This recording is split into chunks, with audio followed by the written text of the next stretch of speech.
This is the Breaking Down Incident Response podcast. We are your hosts, Brian Betcher. And I am Michael Goff.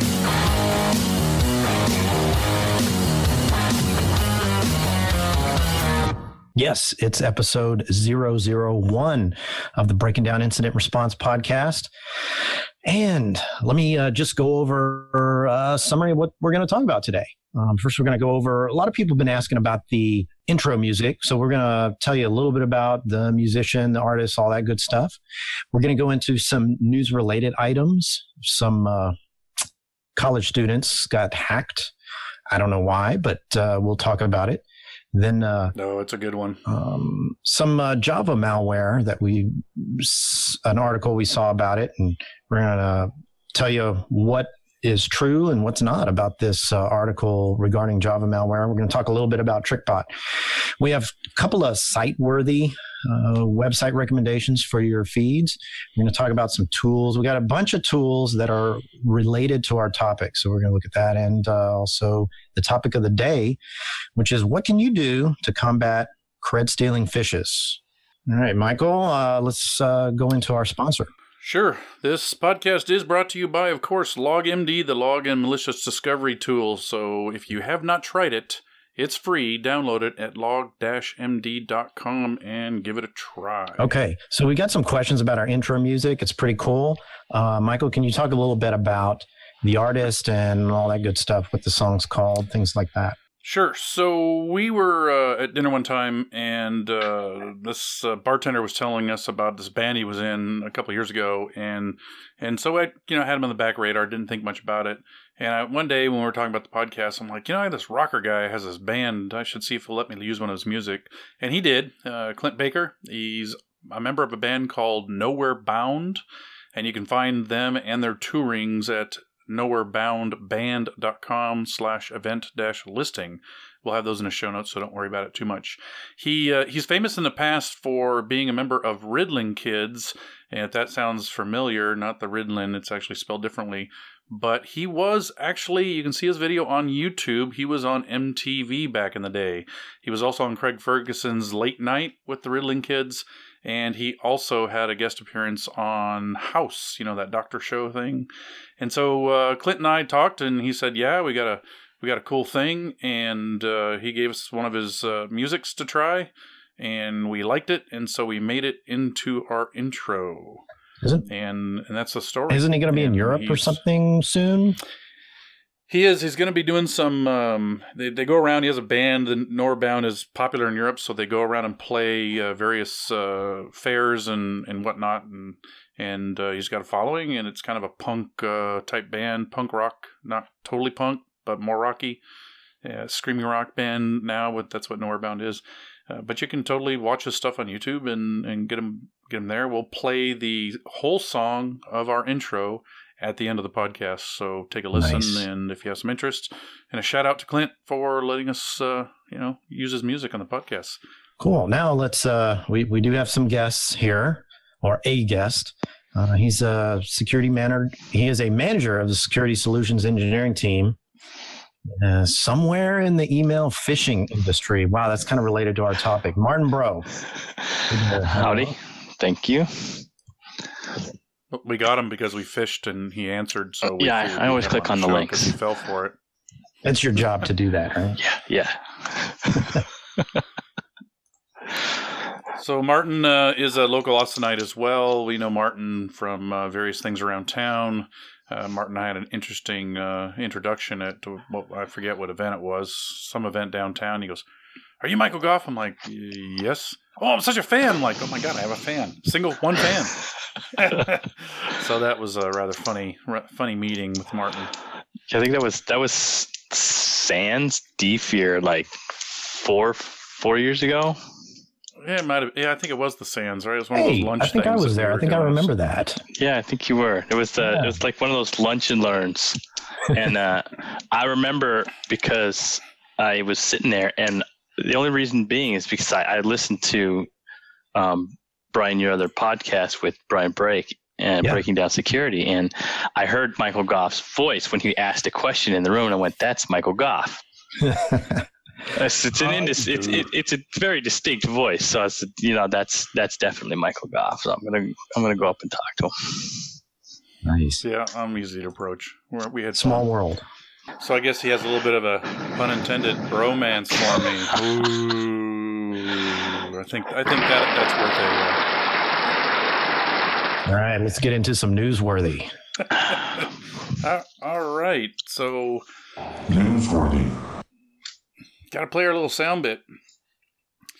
This story I put out because I just thought it was really funny. It has an interesting topic, but the Register, and this is actually their title, Perv rated college girls' online accounts for nude snaps by cracking their security questions, and that's really the point here, the security questions. Personal info obtained to pull off 1,400 password resets, and now he's behind bars, obviously where he should be. I found this interesting because Powell's interest in all this was obtaining private sexually explicit photos, which people apparently store in their email accounts without much thought about security. So first point here is please don't store anything incriminating about yourself in your email. That's a thing where you store pictures in your email? Well, remember all those actresses and actors got their stuff pwned, right? That guy's in jail for some period of time, and Jennifer Lawrence and a whole slew of famous actors got their stuff stolen. So the article goes on to say it's not immediately clear why the large number of such images on the internet did not suffice. So you trying to tell me this guy ran out of internet porn that he then decided to go crack into college girls' sites? I mean, I laughed so hard when I read this article.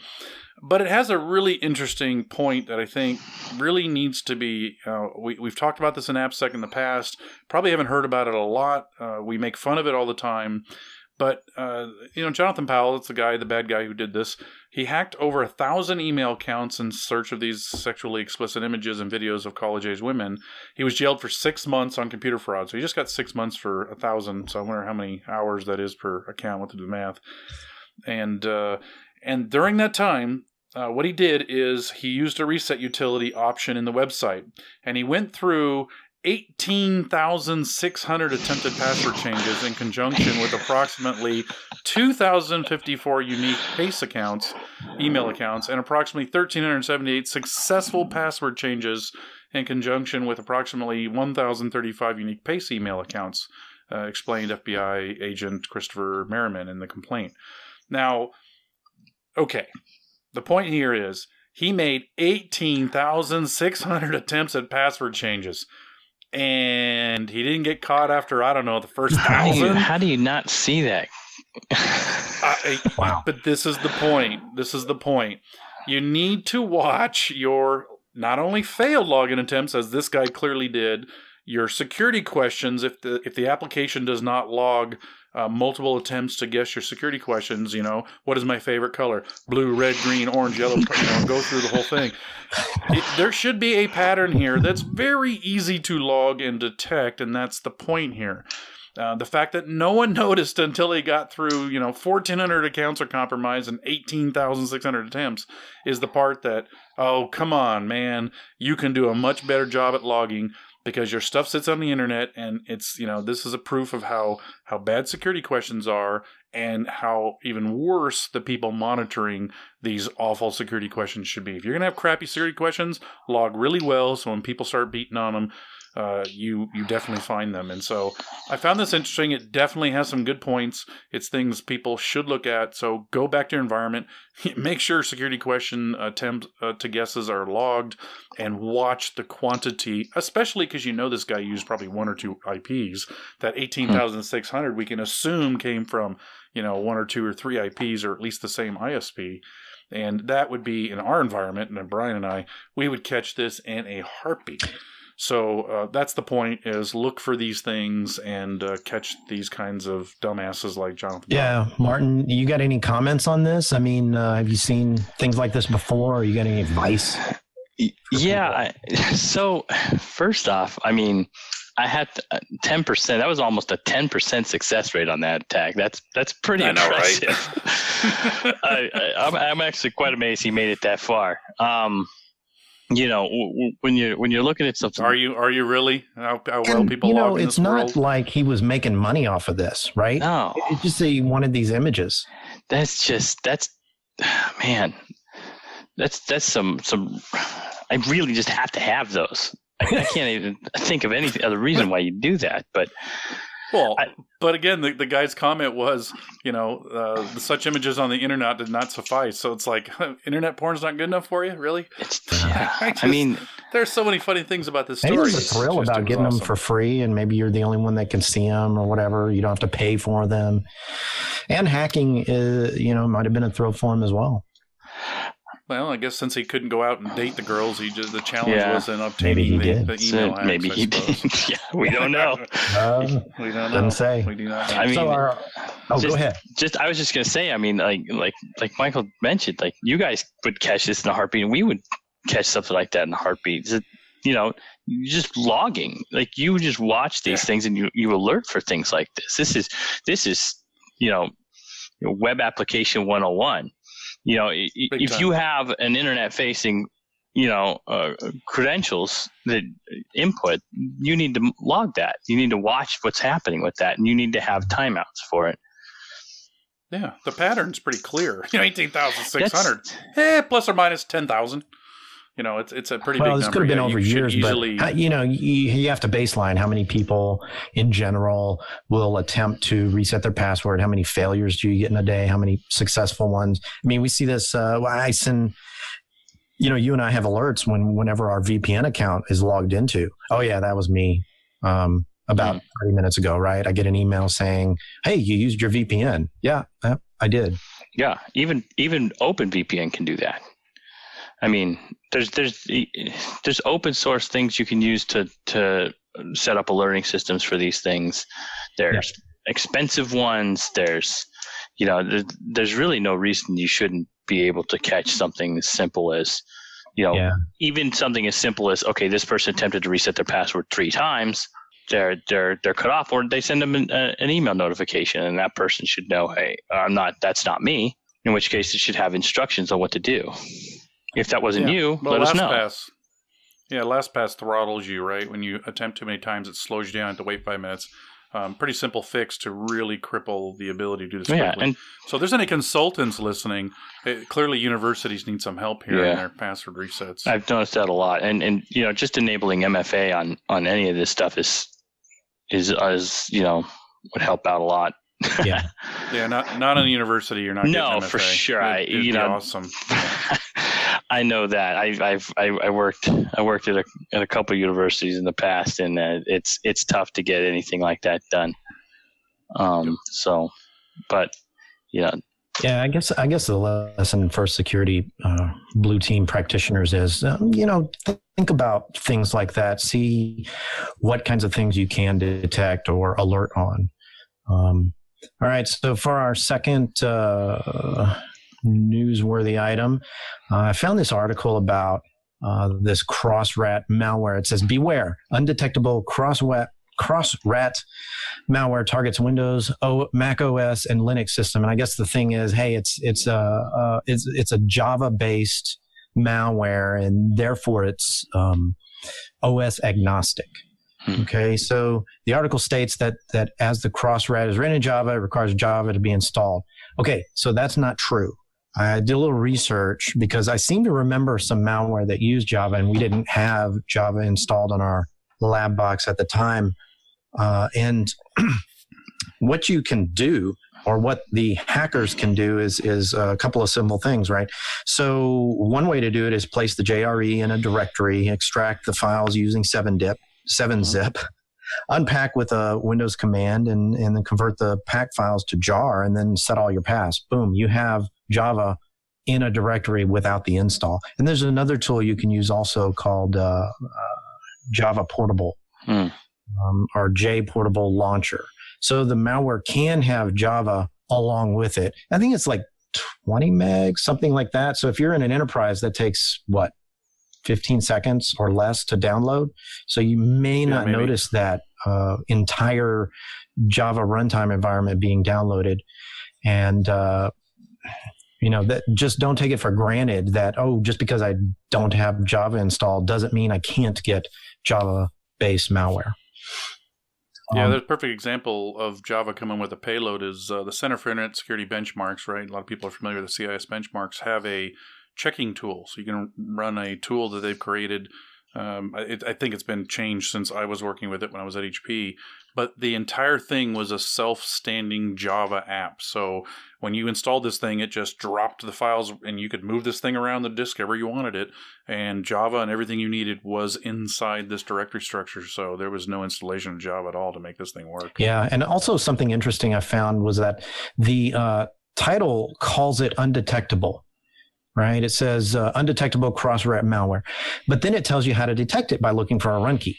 So I thought that was kind of an example of doublethink here. Here's two contradictory items, and you believe both at the same time. So yeah, be careful what you read. Maybe it's the guy wrote the article, but then the company he posted on, the Register or the Hacker News, actually came up with the title themselves, and they really didn't read the article that much. They just wanted the clicks. Yeah, it's similar to fileless malware. I just laugh every time I read one of these because, we detonate the fileless malware in a lab and there's all kinds of files. If anybody has fileless malware, send it to me. Yeah. Because they can, right? How can we get it if it's fileless? Please send me some fileless malware. So it's the same kind of thing. Oh, man. Yeah. It's fun. And we'll have all the links to these stories in the show notes. All right, the next third story, final story, I guess, here is a tweet that I sent out. So we have a lab. It's Windows 10, and we also have a Windows 7 lab. And, of course, when Microsoft decides to push their new update process, which is really an upgrade, the Windows 10 Creator update actually completely replaces your OS. You get a Windows.old just if you were upgrading. But one of the things that happens as a part of them upgrading is they apply a default security policy to the system. And what happens there is they undo settings that have been set. And I know when I initially said this, or tweeted this out about a year ago or so when I noticed it, I'm like scratching my head, why are settings undoing? And finally figured out why. It was their updates, their upgrades that are doing this. And one of the responses I got back from Microsoft is, well, that's what GPO is for. Okay, you know how many people, kiosks, labs, standalone systems, everybody at home that's not on a domain, that doesn't have GPO, and people like me and Brian or even Martin who help our family and or businesses, my chiropractor, my accountant, and we tweak their settings so they don't get things like ransomware because we change .js, JSE, WSF, WSH, and HTA not to actually detonate, instead to open a notepad to protect them from getting ransomware. Yeah, they undid these settings, all the settings, the log settings, logs that we enabled purposefully, they undid. They changed the log sizes down to too low a setting so it wouldn't record anything. And I took a snapshot of this with LogMD. Of course, how do we discover that? LogMD is awesome for this. And I posted it on Twitter, so we'll have that in the show notes. But Creator Update, if you haven't gotten it or have gotten it, and you do listen to some of our stuff and things I've said in the past about the script on Malware Archaeology, where you can go download this little fix-it script, you will have to run this very often because Microsoft at any point in time is going to apply a default policy to the box and undo some of these settings. I have complained multiple times to them. They have yet to fix it, and it's really just flippin' annoying. So FYI, be careful with the upgrades if you have any custom settings and you're not enforcing them with GPO. All right. The last item is TrickBot. So we have some TrickBot that we got in the emails, phishing attempts, I guess you might call them, and so we detonate them in the lab, and we wanted to at least share every podcast. We'll try to share a unique piece of malware we get, and this one's pretty typical, delivered by Word doc with macros if they enable the content. So C script calls PowerShell, grab the dropper. PowerShell got the dropper, uses a batch file after that. This is kind of unique. So if you see PowerShell calling a batch file, you see Word calling WScript or Word calling CScript or Word calling PowerShell. Those would all be bad combinations. But this thing also calls a batch file, and if you do capturing like we do in the lab, we actually got a copy of the batch file. It stores the files in %app data, so that's the app data roaming directory structure. They created the directory called local service, which is kind of different for malware. It's usually oddly named. The binary is oddly named, so it doesn't matter what I tell you ours copy was, because it'll be different for everybody. It does also have a file called, this is the dead giveaway that you have, TrickBot, a file in the same directory called client_ID and group_tag. So those are dead giveaways of a TrickBot Trojan, and a directory called modules. So if you see that combination in some directory, those are great artifacts to look for. You might have a system that is or was infected with TrickBot and has some artifacts left over. There are a couple batch files that get pulled down, executed out of %temp, so the user's temp directory structure, and they do use the task scheduler services for the persistence, and they named the service Services Update. How original is that? So again, look at Task Scheduler Service. Brian, what's one of the things that the Windows 10 Creator Update broke? It broke your task logging. Yeah, it disables the Task Scheduler log. Boo! Oh wow, that's actually. I have. Yeah, but you can still catch it with the auto runs. But hey, if you run logmd, you'll see what Microsoft broke when it updated your system. So you have to undo what they did, or do what they undid. If you're running, yeah, and you have to redo what they undid, and yeah, you're in this thing. So it broke our labs on the given day that we upgraded. It's kind of a drag to go about fixing everything. We're scripting it now, so we're pretty quick on fixing it back. Another thing it does is if you're running Sysmon, you will see a name pipe connection out using PowerShell, so that's kind of a dead giveaway. And the IP uses a US-based hosting service, so it's not phoning home to Russia or China or any odd place like that. It's phoning home to America. So that's the TrickBot and the malware of the month. All right, moving on to Siteworthy. One of our sites here, we got three. One of them is Malpedia. We have a soundbite. Ooh. We gotta get our site. Hey, it's episode 1. We'll get it down by maybe 8 or 10. I went to a lot of work making these 2 sound bites. I'm going to use them, darn it. All right, go. Siteworthy, tag you're it. Oh, I actually have to explain the actual website. So Malpedia. So I preach what I call malware management, and I get asked this a lot, either after I do a podcast or a presentation where can I get a lot of malware reports? I do anytime I come across an interesting malware report that's got decent details, meaning if you read this, there are artifacts you can pull out of that and tweak your defenses. That is the goal of malware management. Read these analyst reports, these breach reports, these incident responder reports, these malware analysis, reverse engineering reports, and look for odd things. And literally what we just talked about with TrickBot are the kinds of odd things I'm talking about. And you take that and you say, am I looking for that sort of thing in my security tools? Is there a way I can check for batch files showing up in %temp or new directories in %app data, things like that? And you can improve your alerts by practicing malware management. And so Malpedia has a cool thing. When you go to malpedia.com, they list everything by family.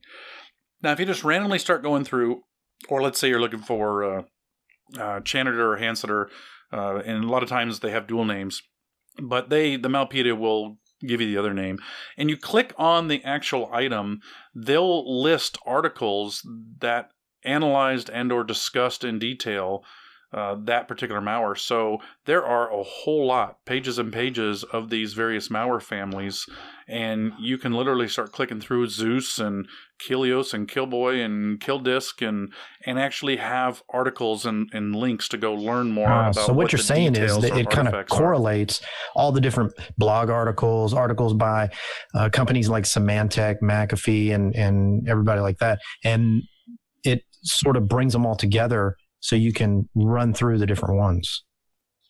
That's correct. Great source for that kind of stuff. Cool. So add that to your links, right? Your links will be in the show notes. Something. So Martin, you're up. Simon.io.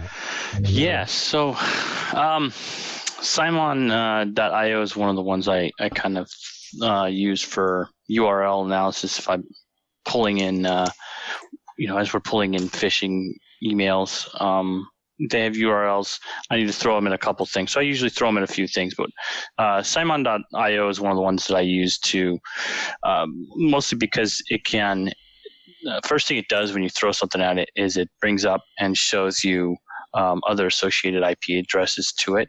So if you've seen it, if it's seen it before, when it was submitted in the past, if it has been, and then you can click through those other URLs right there and see the reports for those. But it also gives you the geolocation for it, and then kind of shows you a little bit more of the history on it. So it's really cool. It's a very simple tool. It's very simple. You just throw the URL at it, you pull back the information, but it does have a API, and they're working on a version 2 right now that's actually up, and it has a lot of really cool graphing in it that can show you a lot of really useful information on whatever it is. So you can actually search by URL, or you can search by malware name.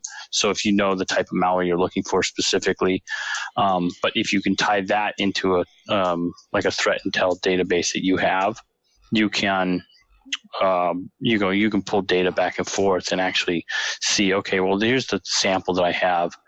Have they seen it? What information can I pull for them so that I don't have to manually analyze this? Okay, well, they haven't seen this, so I'll move on. But if they have, then you can pull that information, pull the graph, you can pull the geo IP location. You can add that to your own threat intelligence automatically, have it sit there ready to go. So it's a cool little thing. I like anything that's open source, and anything that has an API, I tend to play with quite a bit. So now, is that API free? Yeah. So you can get, from what I understand, so they have I think they have it's kind of like a VirusFull. I think they have a free API that links and gives you certain things, but then I think they have another one that they're working on for their 2.0 that I believe is going to come out. It might be a paid for platform, but for right now, yeah, you can get a bearer API key and load it in there, and it'll pull whatever information you can straight, just like you were on the website, but from your own system. So, all right. Yeah, I'm a little confused about the version 2 console. It's kind of busy. I just put in logMD to see what it has, and I'm not really quite sure how to interpret that information. So hopefully they'll clean that up a bit. Yeah, I'm gonna go look at it right now. Actually, see what it pulls up. Okay. And next. Domain IQ, Martin. Yeah, so Domain IQ is one of the big ones I use a lot. It does a lot of stuff that some of the others do. You can do like reverse Google AdSense in there. You can do reverse Whois tools, MX lookups, all this stuff inside there. But the coolest part about it for me is how their API functions, and I really use this a lot because it's a paid for API that we have, but it allows me to pull all of this in, and it can communicate back and forth. So I can submit stuff to it directly from there and pull it back. So instead of just being a REST API where I can just read from it, I don't have to manually go and submit and then pull it. I can actually submit it to it and directly from my threat intel database. So I'm logged into my DB, and I just say, hey, here's the URL I have coming in from this email. I want you to run this playbook. The playbook's going to run, so it grabs this URL, throws it at it, pulls back the information, automatically adds it. And the cool thing about it is if I've already seen it, it will mark that, and then we'll add it to that for future reference. So as I'm seeing it, it's like, okay, I've already pulled this in.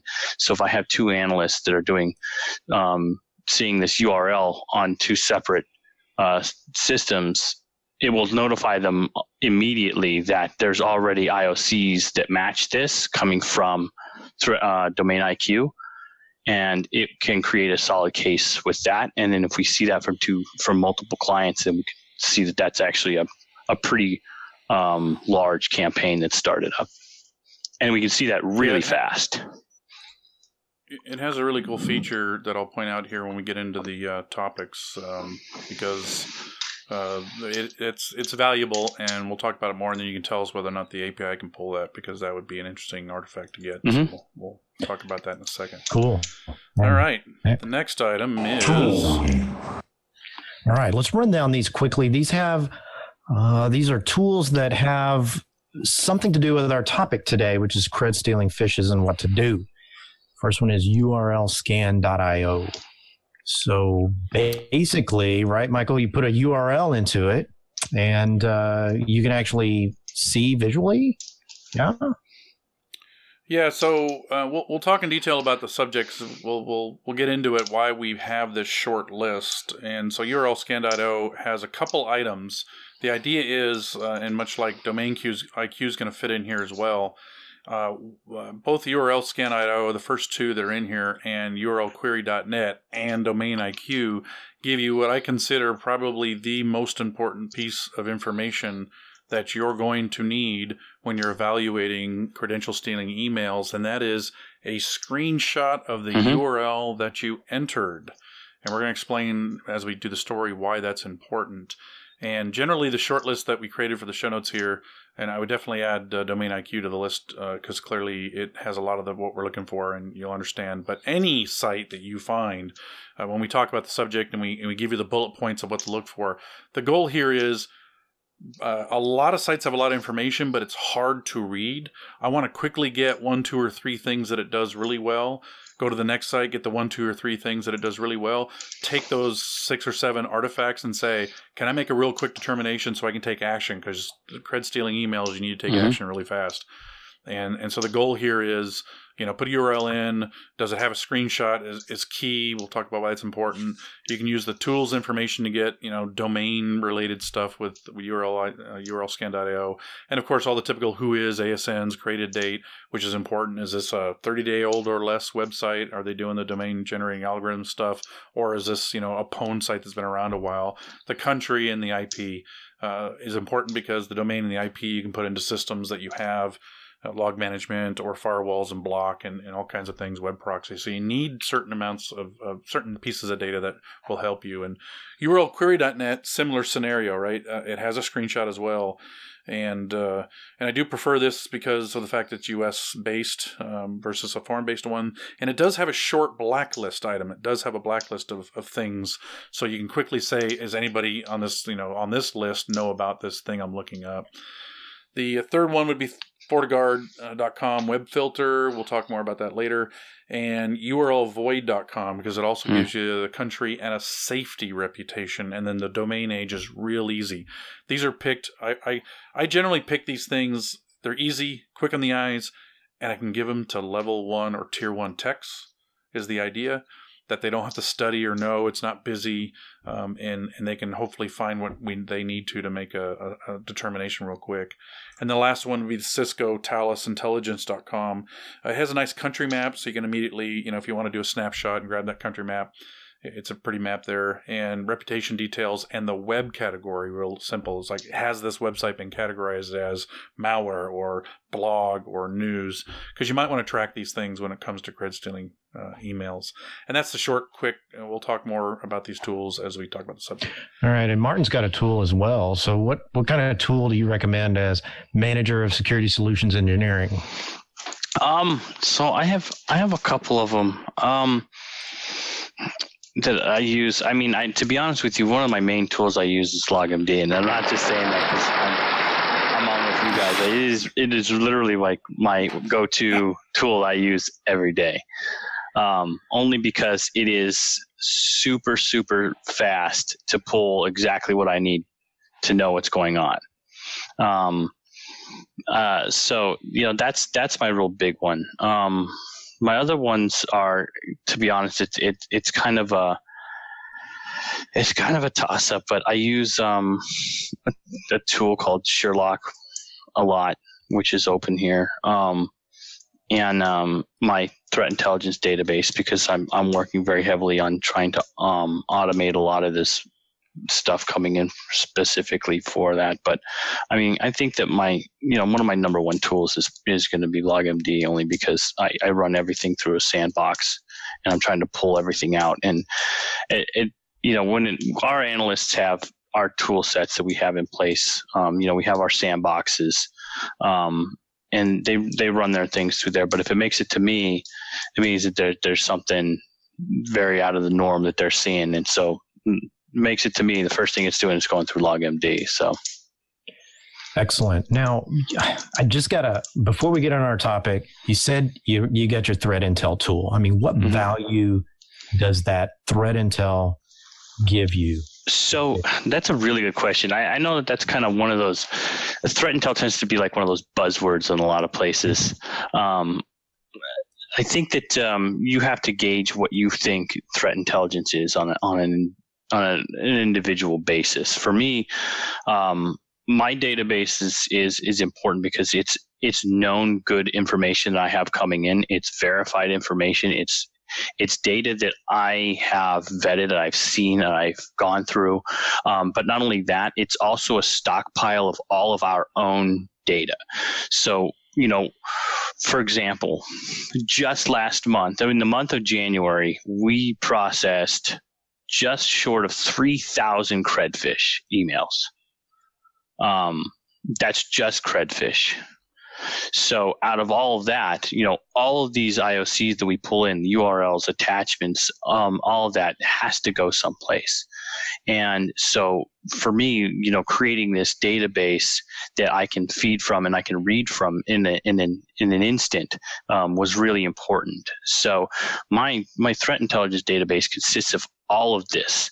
And so as we are pulling these emails in and we're processing these, I'm looking to see if we've seen this before. I'm looking to see if this is new. I'm looking to see if anyone has seen this before.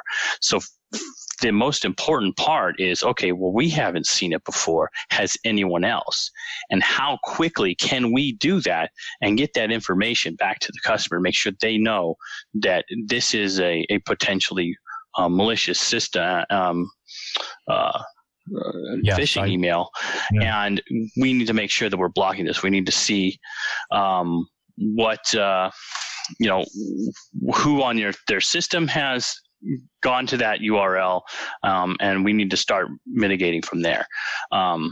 We had a really good one last month that we were able to shut down in 10 minutes, and we saved that company a lot, because we saw it really fast.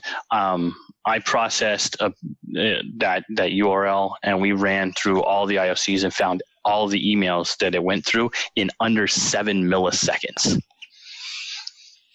out of my database. So question, the threat intel we're talking about is, because we're going to talk about the threat intel that's available to us as free tools on the internet.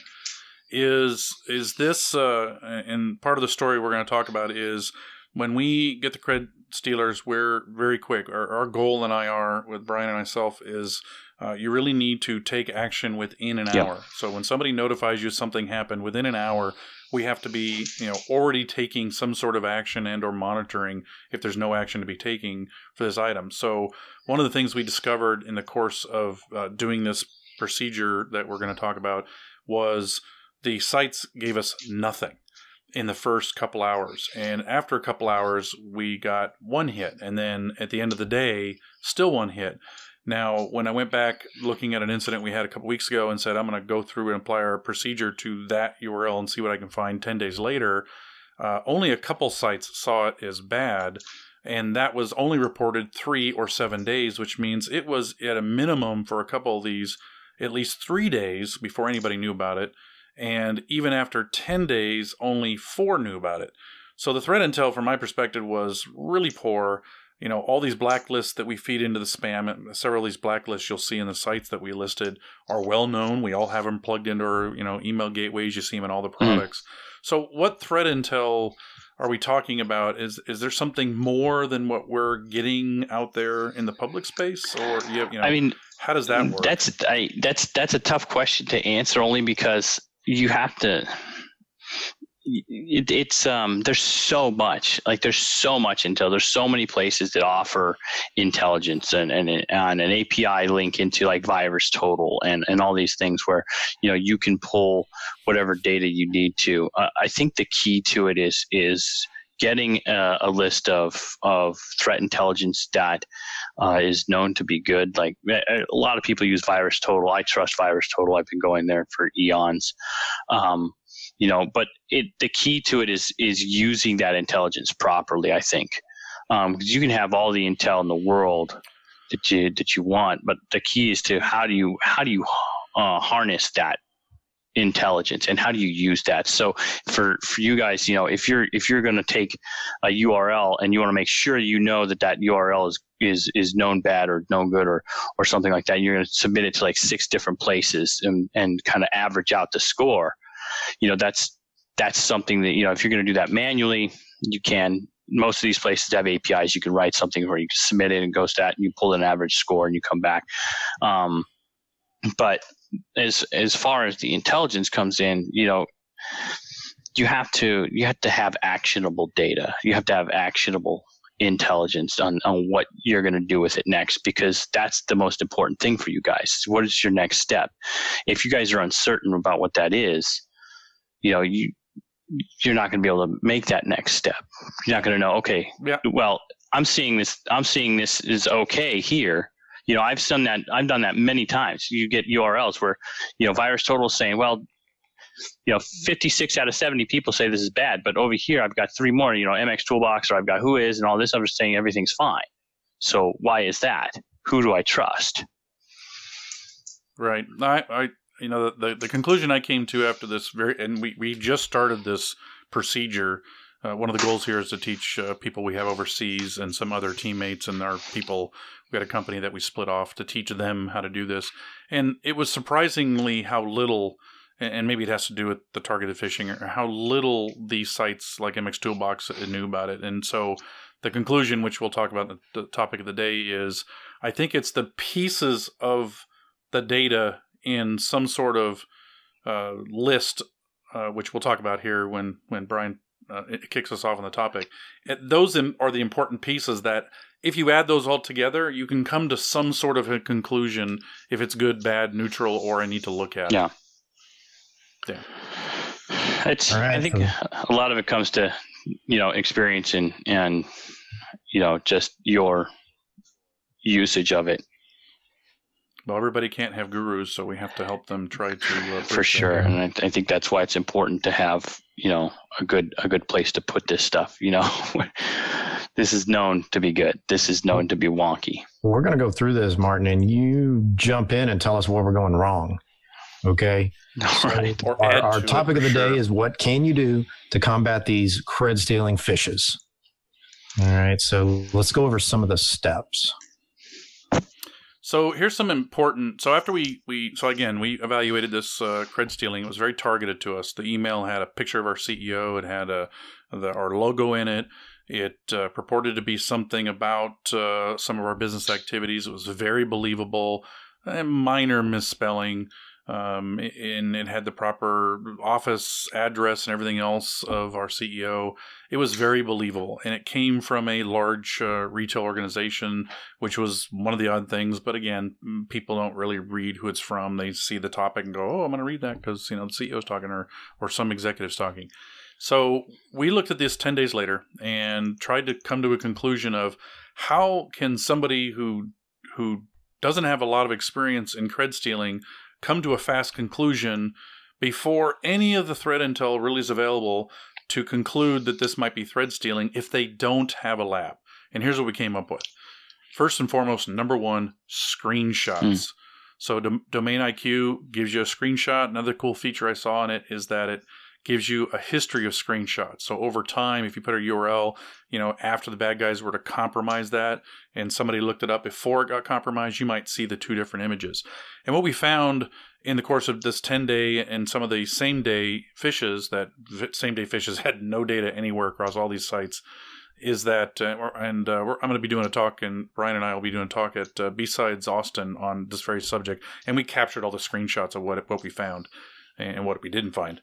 But the screenshot was the one thing that if you had a little bit of thought pattern behind it, you could say, that's a credential stealing page. That's not this normal way login should look for this kind of topic. And immediately kind of guide the person to say, that's not cool, man. So I'd love to know if APIs allow us to get a copy of the screenshots, because that'd be a very cool that's a very manual thing, though. You actually have to take the time to look at the screenshot of the web page itself. But you can quickly tell when it says, "Hey, choose AOL." Microsoft, Google, Office 365, choose whatever right. email you want and just log in. That's an indicator there. Big it's red flag. So if you know what you're looking for, you can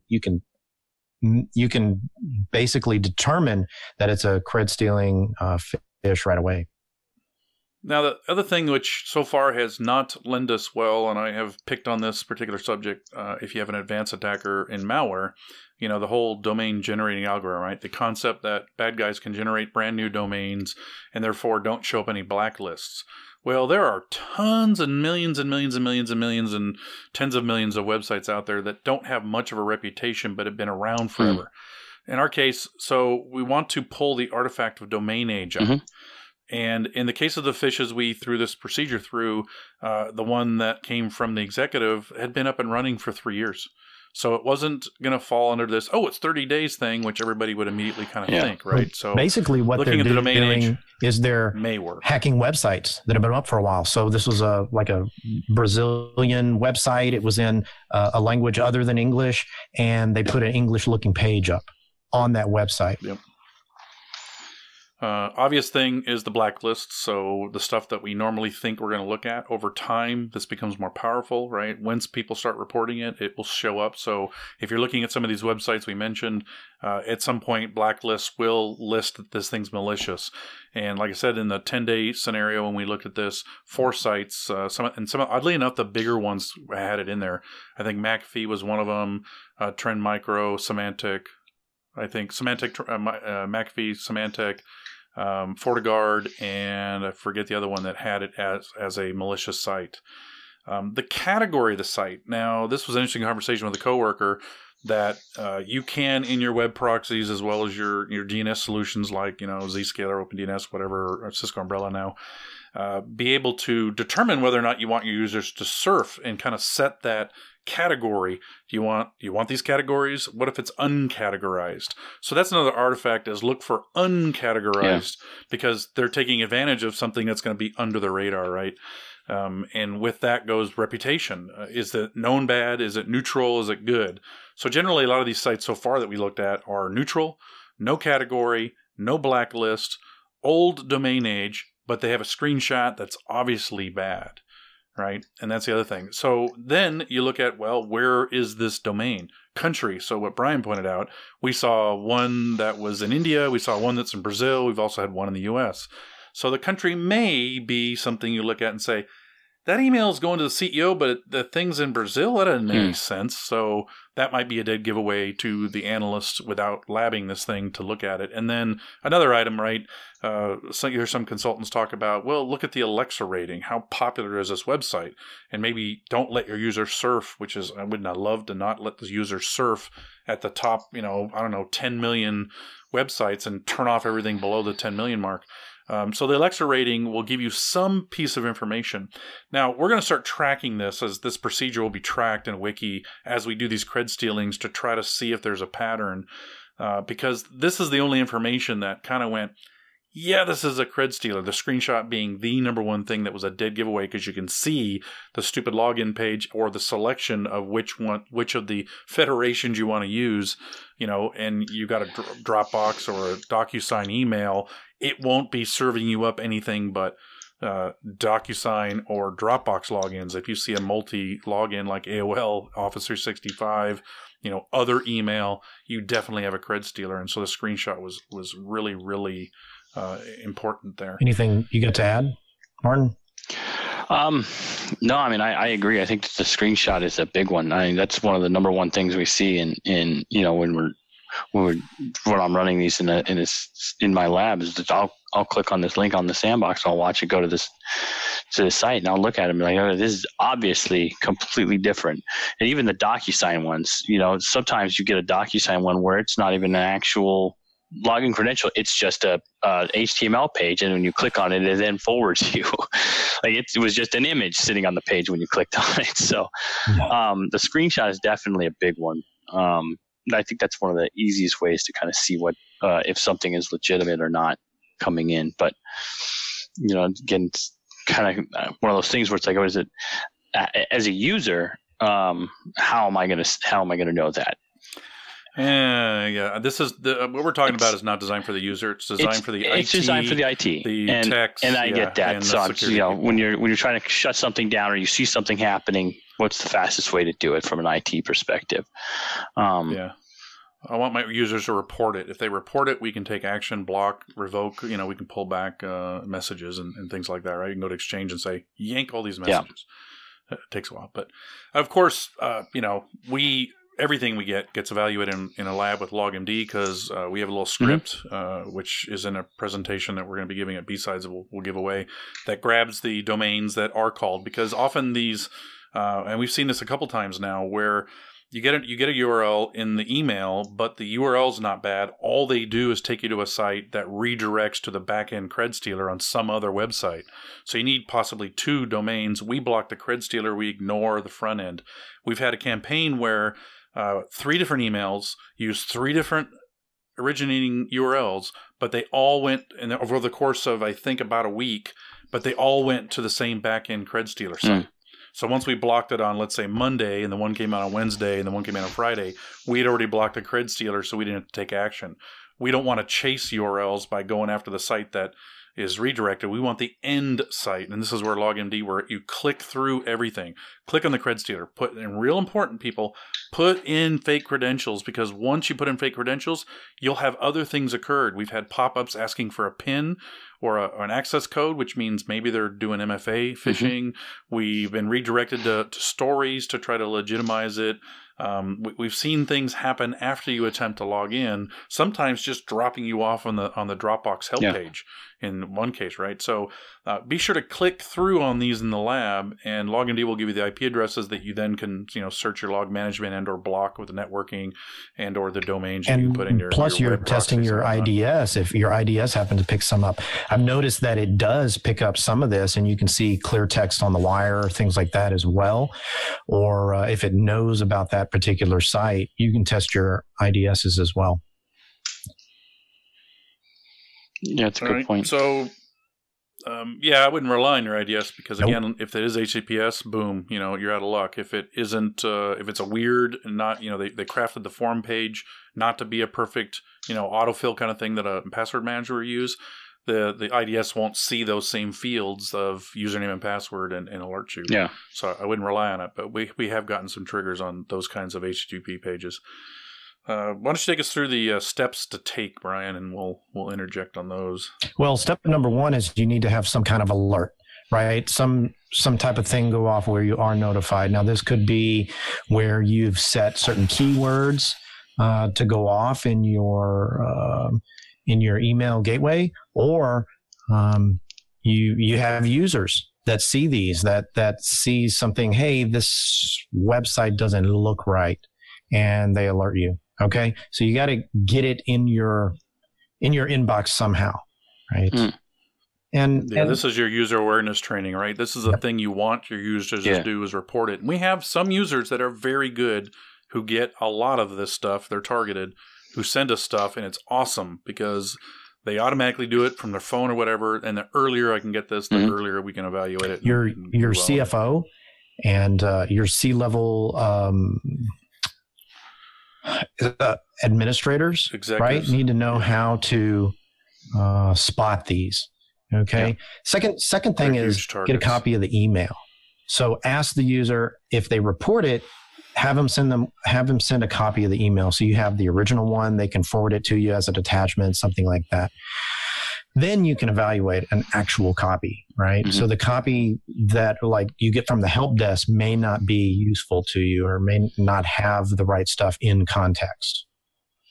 Yeah, there's I know you've seen these, Martin, right? They have an image, and then when you embed an image in an Outlook message, you can actually put a URL. So when they click the image to look at the image, it actually launches the URL. The help desk software sometimes, or the help desk solutions, will strip that or separate it. And so you don't get the same context to say, well, that doesn't look like it would fool anybody. But yet when you look at the original message, you're like, oh, okay. Yeah, especially if you're if you're asking that, the user forwards you the email, that tends to screw things up too. So it loses a lot of content like that, as an example. So it's usually better to have them, show them how to go through, show you, get you the original email and bundle that up and send it to you as a zip or something. or even as a .eml, and you can pull it out. I have a Python script I wrote that parses out .emls, so I pull it all out and then I throw it up into there, and I have each individual thing catted out so I can see everything that it's done, URL, headers, all that stuff. So, yeah, user training is really, really important for that, because that's, if there has to be a level of training you do with your users who have to know, where do I send this email? How do I identify it? What's the easiest way I identify it? And sometimes it's as simple as, if it's an external email, have your email system flag it as an external email. And it's also important to make sure that everybody in the organization knows, even if they happen to click on it and fall for it, and it doesn't seem like anything happened, like it was something that was a mistake or things like that, or they double click a link or something and nothing happens. Yeah, I'm not too sure that nothing happened. So they should be aware that even if they did fall for it, to notify you anyway after the fact, because you could totally save their butt and the company's butt if they are able to notify you in time. Right. And it's embarrassing to no end if you're the one who gets your cred stolen and you're sending out thousands of emails to everyone in the company from your email address. Yeah. The fallout from that is just, I can't imagine. Yeah. So after the fact, people send that email to security, even if you did enter credentials and you got some weird thing going on. I would recommend, we did this, we just had this, all right, with 3 people. I don't think one of them had to do with phishing, but we had 3 people rewarded with gift cards, Starbucks gift cards, to encourage people to report this kind of stuff. One of them was the 401k fraud we had discussed last month in last month's podcast. But rewarding people is much better than shaming them. Why did you click on this? Because that's how they'll take it. Oh, I feel so embarrassed. Yeah, embarrassment. So you really have to encourage your people to report it. It's a good thing. It really helps us. Please be honest. You have an internet login that doesn't have 2-factor. You really need to be honest, because you can get owned. But we'll talk about that area here in a second. Number 3. Yeah, evaluate the URL. This is the next step. When you get cred stealing fish, make sure that you evaluate, or make sure that you have a URL to evaluate. And I've seen attachments in emails that have the URL inside the attachment, like a PDF. Like that. So open that sucker up in a lab and visit the URL. Make sure you're recording where the system goes, like in a malware lab.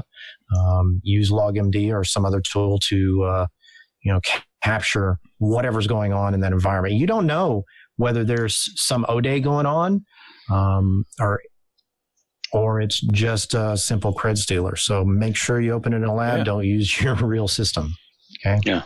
Could be a dual-purpose PDF, right? Got some JavaScript in there for Adobe Ponage. So, you'd have to be careful what's possibly in there. And again, the PDFs are used because it bypasses the URL scanners that a lot of email gateways that have advanced features have. So that's why they embed the documents. We've even had Word docs that have URLs in them, a little box.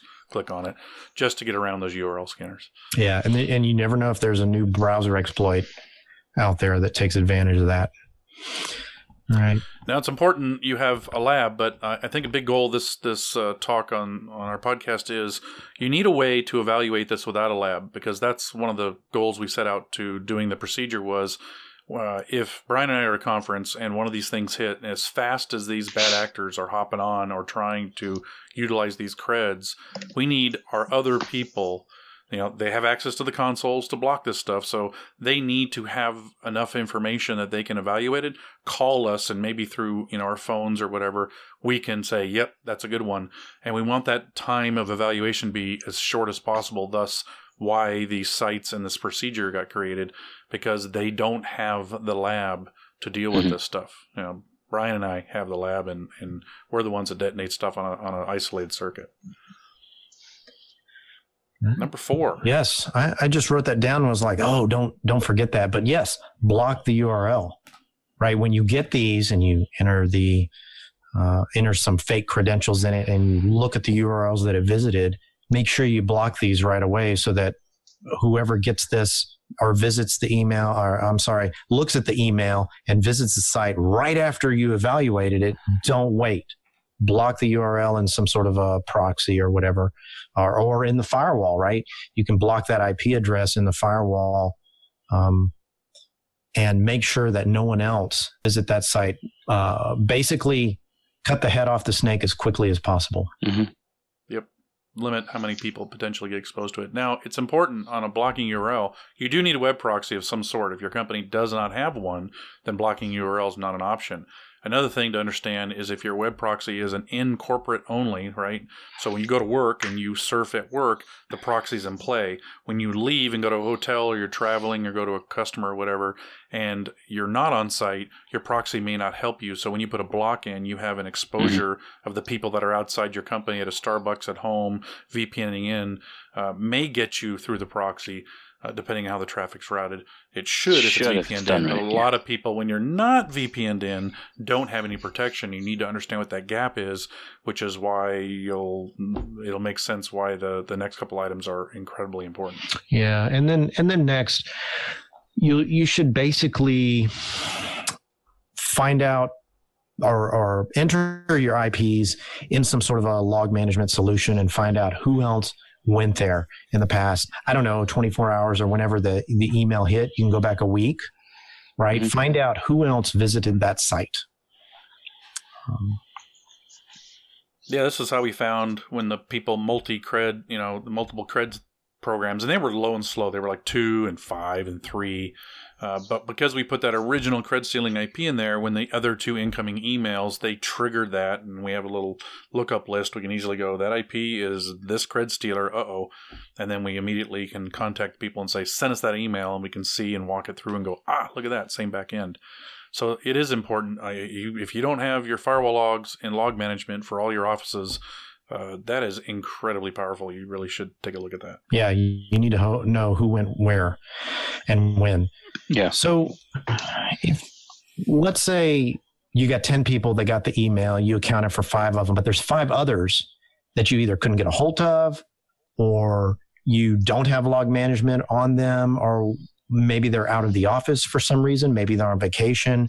What do you do in that case? Yeah, and you don't have a tool on there that you can maybe, I don't know, like a remote monitoring tool or some sort of EDR where you can actually do a remote console to the box and poke around the logs. Well, so this is a challenge. So I guess depending upon who it is, and depending upon how the severity of what you're seeing, I mean, you have if ransomware, for example, comes in.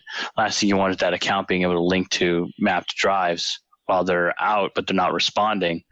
Best way to do it, lock their account and change their password. Number 6. Because then they have to contact you, yep. And they cannot connect to any drives. Yep. Number 5 was monitor IPs. Number 6 is consider fast and mass disabling of accounts. That's it right there. You want them to get a hold of you, and you want them to not be able to access the network. That's the way to do it. Yeah, it's unfortunate. It's painful. The more people you have, the more painful it'll be. But unfortunately, why this procedure got created, we want our people who are on daytime when it's our nighttime, if this comes in, to be able to deal with this and start conditioning our company that, look, we don't have a choice. When it's this many users, we can't possibly get a hold of them at night. You're going to have to disable these accounts and painfully get the help desk guys to start dealing with the problem. Because you don't want something accidentally logged in while we're asleep. Mm-hmm. Yeah, and real story.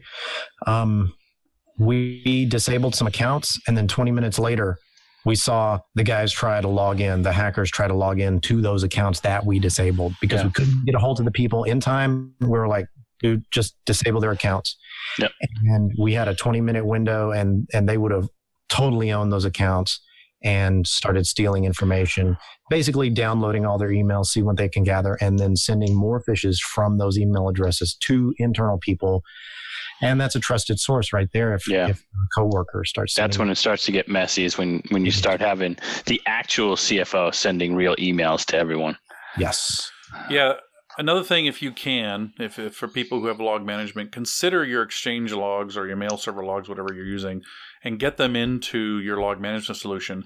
For nothing more, and this is probably our number one email used queries, are emails by sender, email by subject. So when the subject comes in that's funky, DocuSign, blah, blah, blah, blah, blah, blah, and it has some number or date, we know that possibly is going to morph between users. So we go, splat, DocuSign splat, and we can say, show us all the people that got this subject. You'll get some false positives. And then take the sender and put that in the sender as well. And between the two, you can determine whether they're using multiple senders with multiple subjects, or just one sender with multiple subjects, or multiple senders with one subject. And they've been hugely valuable because it provides you that list of people that got the email of the accounts you might need to mass disable and or monitor. And number 7, also, if you have access to your mail servers and you're able to do this and you know what the messages are, so you got them logged, you can go into your mail server and recall those messages, right? So the people who haven't even opened them yet won't even get them. It basically deletes them from their inbox. All right, reduce how many people can get them. Or have your IT people do it. If you don't have access as a security person, separation of duties, then have your email. Okay, so sure. After the fact, you also might want to monitor some internet-facing accounts, right? So if you have OWA or whatnot, you can monitor those non-two-factor email logins. So set yourself up. If you don't have two-factor, Bob's account gets logged into, send an email to yourself and say, "Hey, Bob, I noticed you logged in from Shanghai. Was that you?"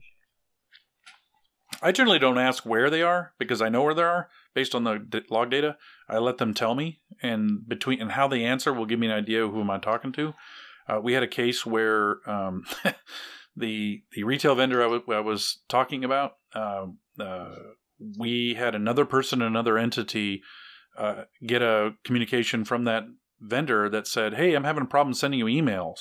The bad actor was actually having a communication with one of our people they were trying to interact with, and the help desk person trying to figure out why they weren't receiving the emails. Turned out that user had been compromised, and it was the bad actor communicating with our people. So, you do have to be careful there. So you really do want to monitor who gets these things. And how I found that was searching for, did anybody else get an email from this domain? And that's how I saw the communication. And so I called the help desk guy going, "What are you talking about with this?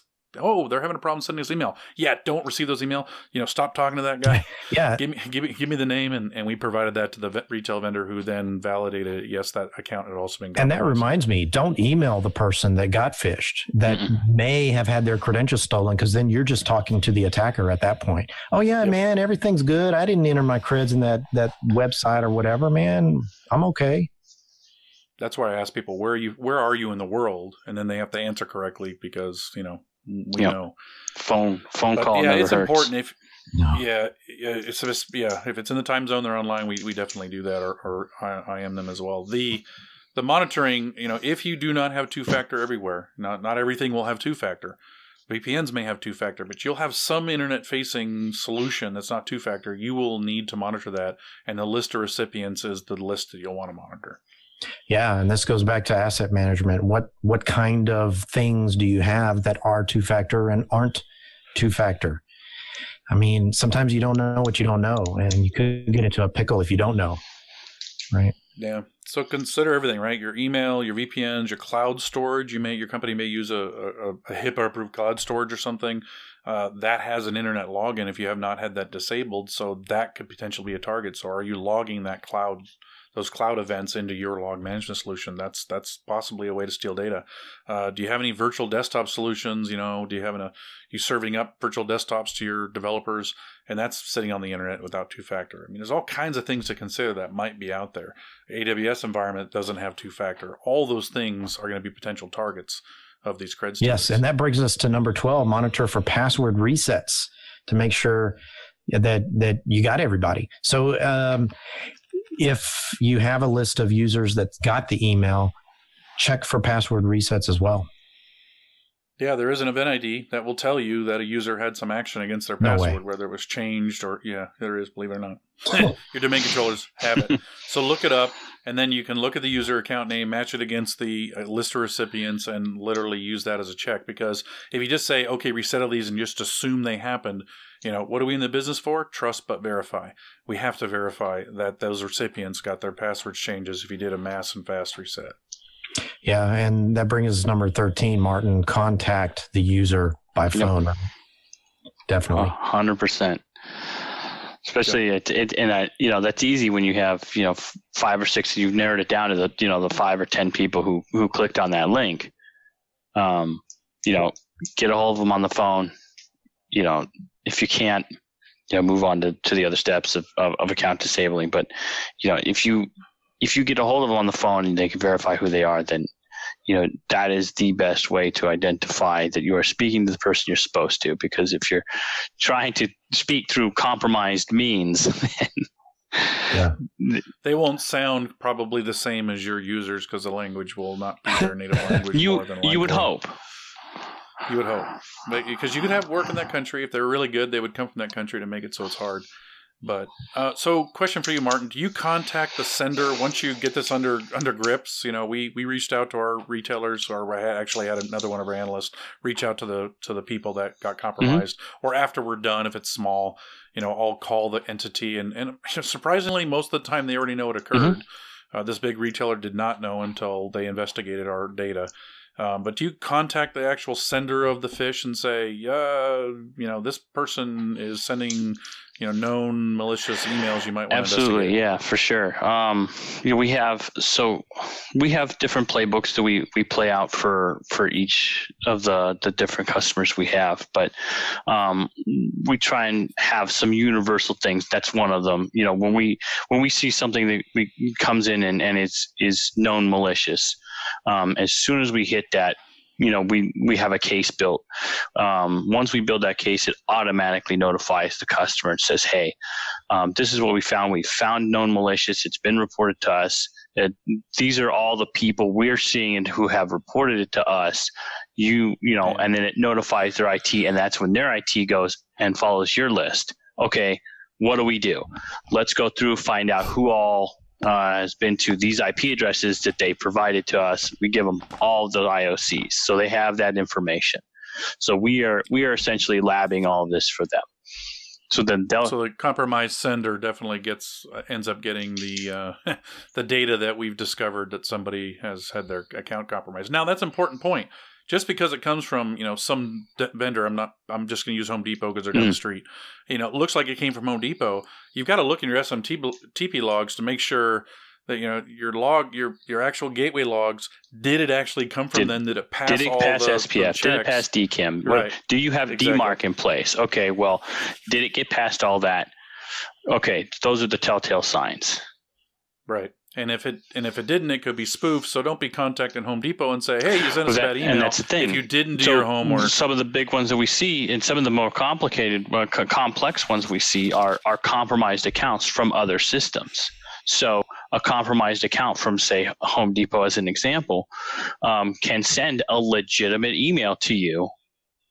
It would pass all of those necessary things, with the exception of sometimes if you have DMARC in place, that limits the domain that can send as that person. But you would see that come in. We see that often. And that's, you have to have a really keen eye for that.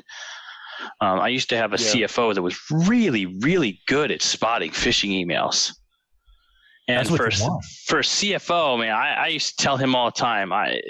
He got a lot, probably. I did. So he would report them on a regular basis, and from experience. Every single time, I'm like, you are on it, and I appreciate it, and I appreciate you doing that, because he had a keen eye for this stuff. And sometimes I'd look at it and go, man, like even I had a hard time identifying that was a spoofing email, but he knew right away. He'd send it over, and I'm like, man, he's good at it. Yep. And that's what you want. We're slowly training our executives as well, because they are definitely heavily targeted. Yeah, they're the ones you need to train, and their executive assistants as well. Don't forget about them, because they're usually reading all the emails first and clicking all the links before they even get to the C-level. You got to watch them as well. That's compromised by proxy. Get friendly. Yes. That's right. Get friendly. It's just ask as bad. them about their family. Yeah, definitely love. Give them some love. Share the love. Number 14. Yeah. Once it's all said and done, a great way to kind of make the case, if there needs to be any types of improvements, correlate this all in a report, right? Find out what happened, where did it come from, and then most importantly, what improvements can be made to avoid this or mitigate this or even prevent this in the future. Yeah, in our tracking of these several incidences where users were definitely clicking on stuff, right, and they do fall through. We have a very low fortunate success rate because we hop on these so fast and cut it off. That the report helps us say what's the gap here, and one of the gaps we identified in this last one was it came out before Brian and I were in the office when our overseas people were still in the office. So that's why we built this procedure to step through that we're going to have them start executing on and pay close attention to, because we do have this buzzword list of every time we get a fish, we're like, can we pull a buzzword out of here that, and yes, when you look at subject buzzwords, you will get false positives, but you can exclude those domains. We have a lookup list that has exclusions of known good domains. So DocuSign coming from DocuSign.net is okay. DocuSign coming from somebody at Gmail, or I'll pick in Home Depot again, it's somebody at Home Depot, not okay. And so you can filter some of this out to make it so it might be more obvious. And we want these people to be involved to be able to look and see and possibly hop on this and be prepped by the time we get in there, or text us as we're getting ready to leave for work to say we've got this information and at least some of that front end work has occurred and we can take some action, cutting off possibly 1, 3, 4 hours from our work when we first get in the morning. And literally we got out of our stand up and 9 a.m. boom, we're slammed with this thing. And it happened to be Brian was out with his family sick. I had to deal with it, and I'm throwing stuff at other people to start doing the chase because I want to collect stuff. And Brian's chasing down users, and I'm trying to figure out who all got it and how many, because it was a couple hundred. And getting the recall done, the things that could mitigate, slow it down. But if the guys had worked on that, an hour and a half earlier before they'd gone home, we possibly could have cut that problem in half, is my thinking. So, what improvements can you make? Is there a technology gap here? This one system still doesn't have two-factor, and we caught logins to it, or we caught login attempts to it after we changed the user accounts. We really need to get two-factor here. So you have a golden opportunity to take a real event that definitely had an impact and try to improve your environment. So that's huge. And did you not see something?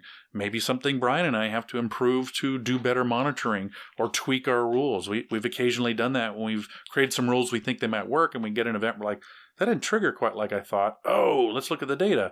Oh, if I tweak this, it'll be better next time, and then the next time it works better, right? So it's a constant cyclical improvement process that you have to look at. These reports can definitely gives the ammo to the CISO to say, I need this stuff fixed. Yeah, that's a good one. Give them the ammo, give them the data that they need to help make the case to get these things in the environment, right? So basically they need budget, right? And who gets budget without having some data to back up that budget? It's hard, to purchase things in today's corporations. You need to justify it somehow. And if you're justifying it by saying, yeah, we get a lot of these and we need to try and, mitigate it somehow, that's not going to fly. You need the data to back it up. Yeah. A good report is definitely worth a lot and you've documented a potential risk that now has been reported. And so if something bad does go down and somebody didn't get their, thing implemented, somebody can literally say, we told you about this. Yeah, it's a kind of a CYA moment. Right. So next is update your processes. Yeah, definitely. Lessons learned, right? Take what you know, see how you can improve your alerting, your protections. Okay. Right. Yeah, you're trying to think of it from, if you have an overseas entity that, you're around the clock shop, they can be working while you're sleeping. So, as I've learned from dealing with the Chinese in gaming, you really need that. And so that loops back to why the tools were selected and why those artifacts now become important is a non-lab option to look for these cred stealing things.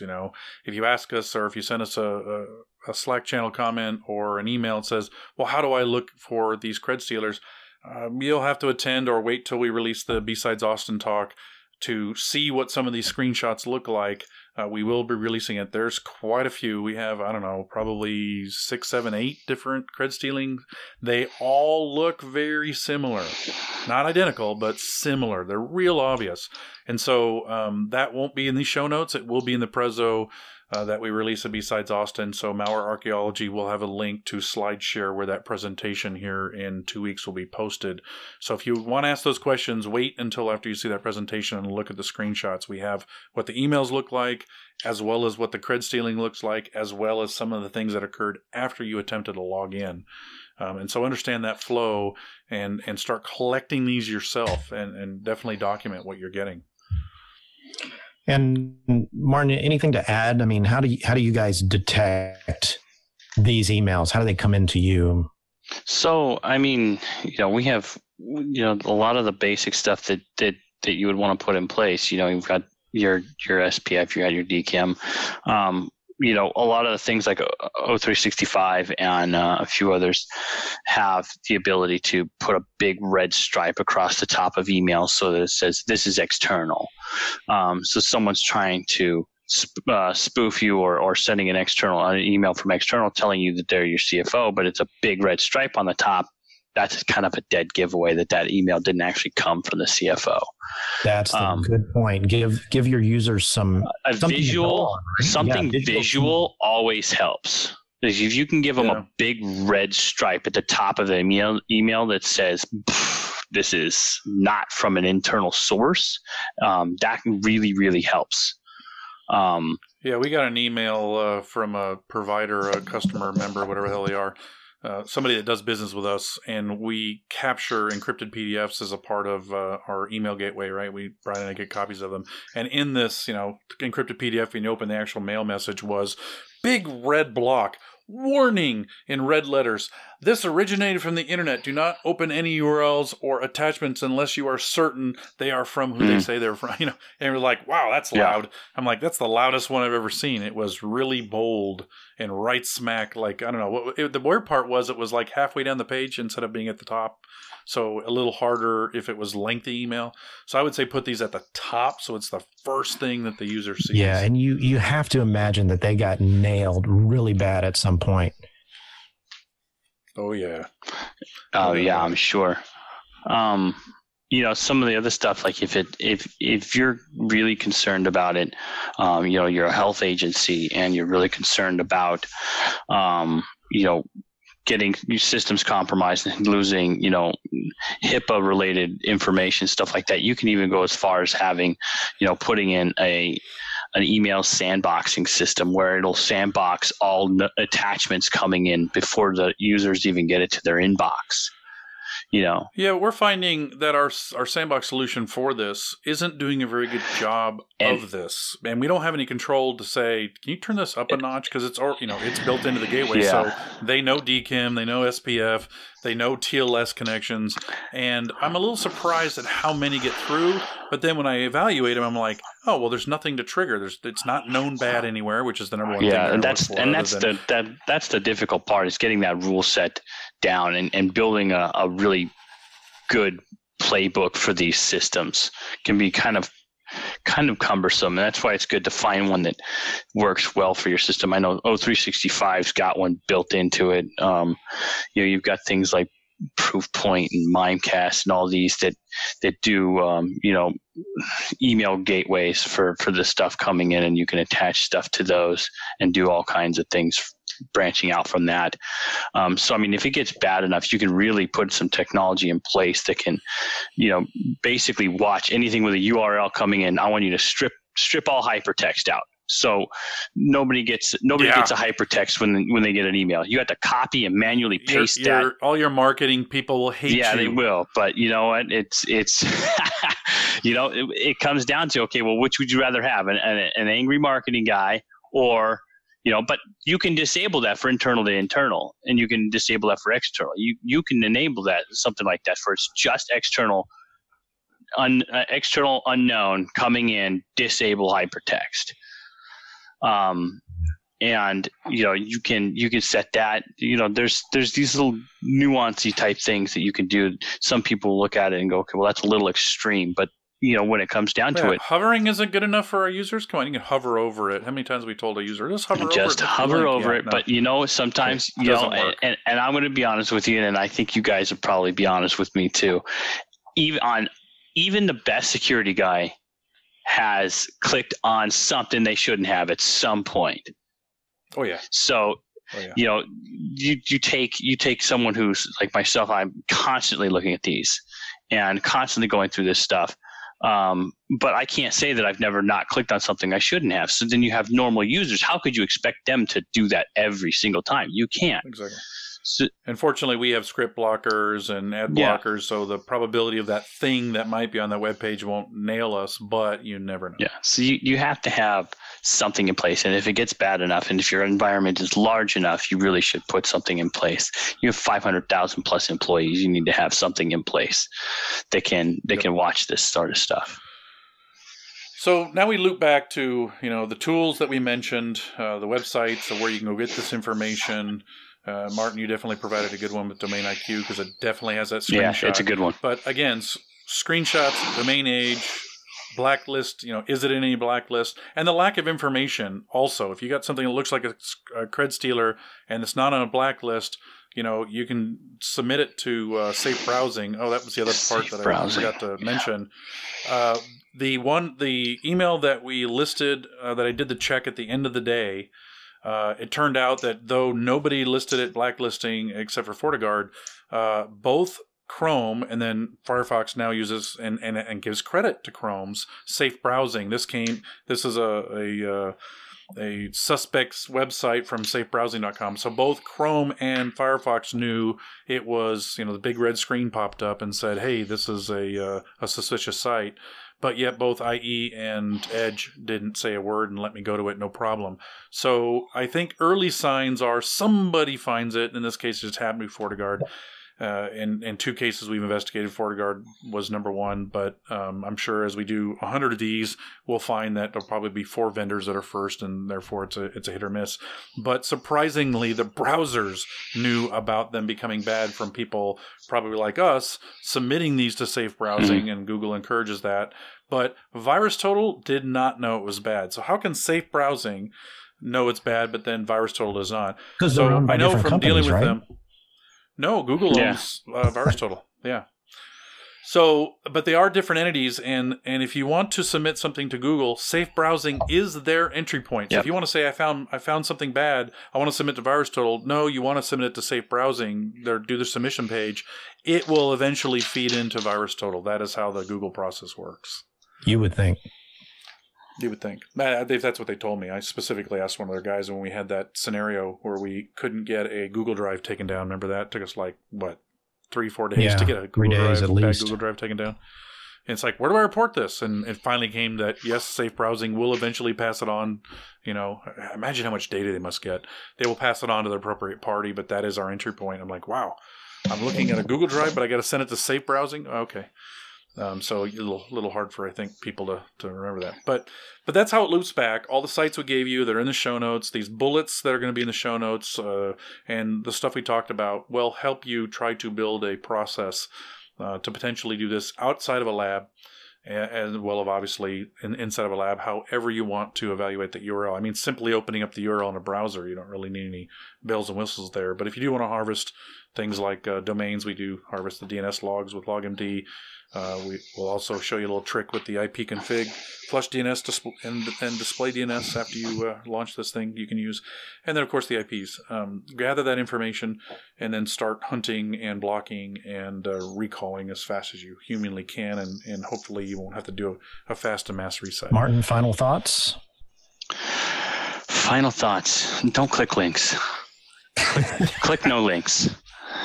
Click no links. Come on.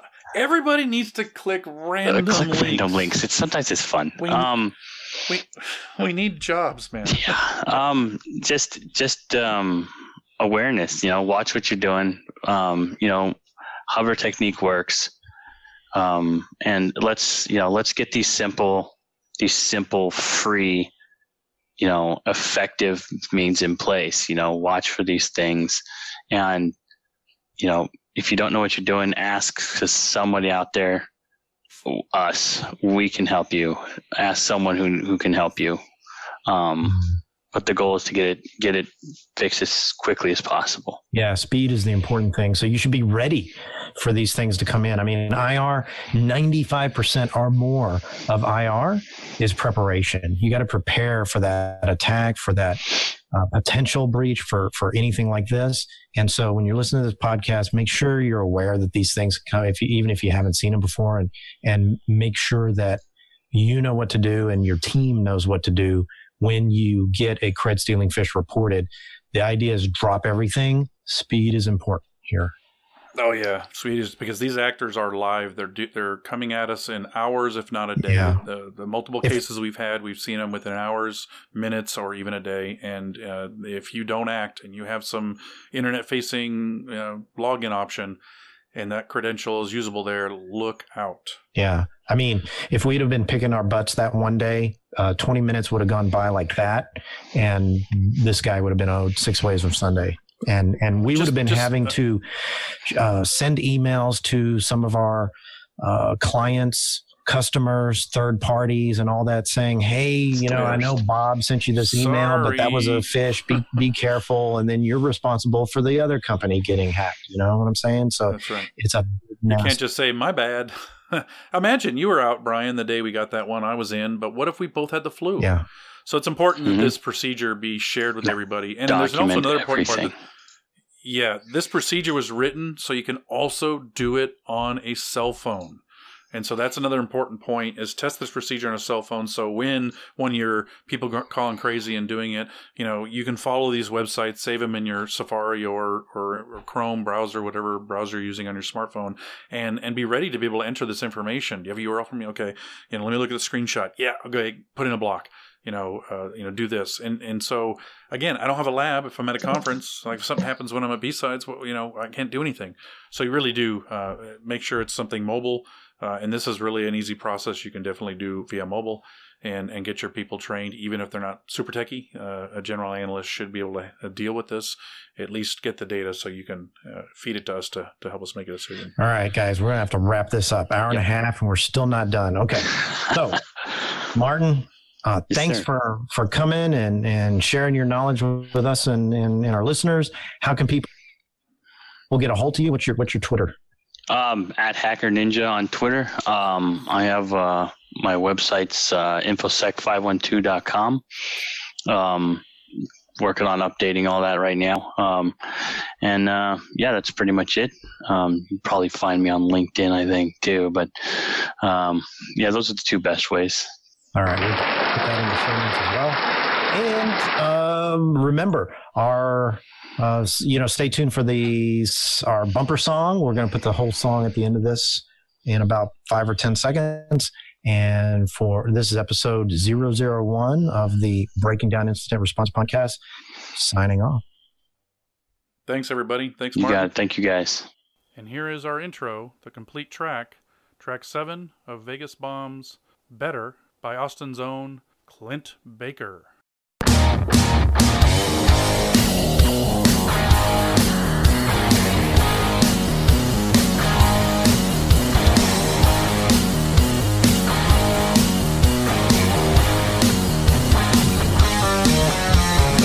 Looks like I'm a free man, I don't ever have to put up with nothing. I made it this far, I gotta say it's a mystery to me. No more guilt trips, I do exactly what I want when I want, yeah. Well, if everything's so great, then tell me now, why do I feel so unhappy? I can't sleep again. You know I've been thinking